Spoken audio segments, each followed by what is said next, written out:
मुस्लिम समाजाच्या भावना दुखवणाऱ्या उदयपूर फाईल चित्रपटावर बंदी घालण्याची मागणी। अमित जानी निर्मित भारत यस श्रीनाटे दिग्दर्शित उदयपूर फाईल हा चित्रपट 11 जुलै 2025 रोजी देशभराच्या चित्रपटगृहात प्रदर्शित होणार आहे। उदयपूर फाईल या चित्रपटाचा ट्रेलर प्रदर्शित झाला आहे। ट्रेलर पाहिल्यावर असे जाणवते की निर्मात्यांचा व दिग्दर्शकांचा उद्दिष्ट हा जनसामान्यात इस्लाम धर्माची व उलेमा मौलाना यांची प्रतिमा मलिन करणारा आहे। चित्रपट हा चुकीच्या इतिहासाचा संदर्भ घेऊन अवास्तव कल्पोकल्पित बाबींवर आधारित कथानकावर आहे। यामध्ये ज्ञानव्यापी मस्जिदबाबत वादातील दृश्य व संवाद दर्शवले आहेत। वास्तविक पाहता ज्ञानव्यापी मस्जिदचा प्रकरण न्यायप्रविष्ट असताना चुकीच्या पद्धतीने मांडणी करण्याची काही आवश्यकता नसताना आक्षेपार्ह संवाद चित्रित करण्यात आले आहे।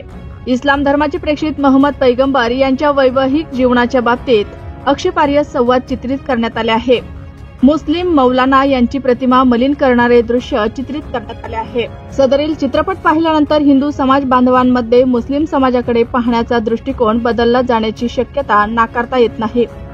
सदरील चित्रपट प्रदर्शित झाल्यानंतर मुस्लिम समाजाच्या धार्मिक भावना दुखावल्या जाणार, यातून दोन समाजांमध्ये वैमनस्याची ठिणगी पडण्याची शक्यता नाकारता येत नाही।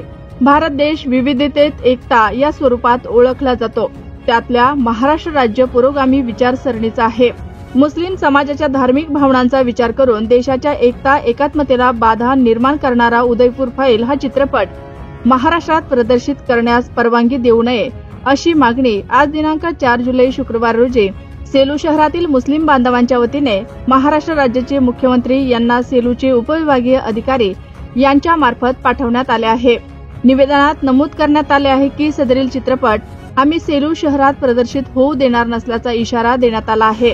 दिलेल्या निवेदनावर हाफेज अतिक, मौलाना जुनेद नदवे, मुफ्ती अब्दुल अजीज, हाफिज शफीक रिजवी, अब्रार बेग, अब्दुल रहीम, मोईन सिद्दीकी, मौलाना कबीर इशाती, मौलाना इम्रान कासमी, हाफिज असलम अनवारी, हाफिज जफर फुरकानी, शेख इब्राहिम, सय्यद जाफर, शेख मजीद, शेख रफीक, भाई सरगम यांच्या स्वाक्षऱ्या आहेत।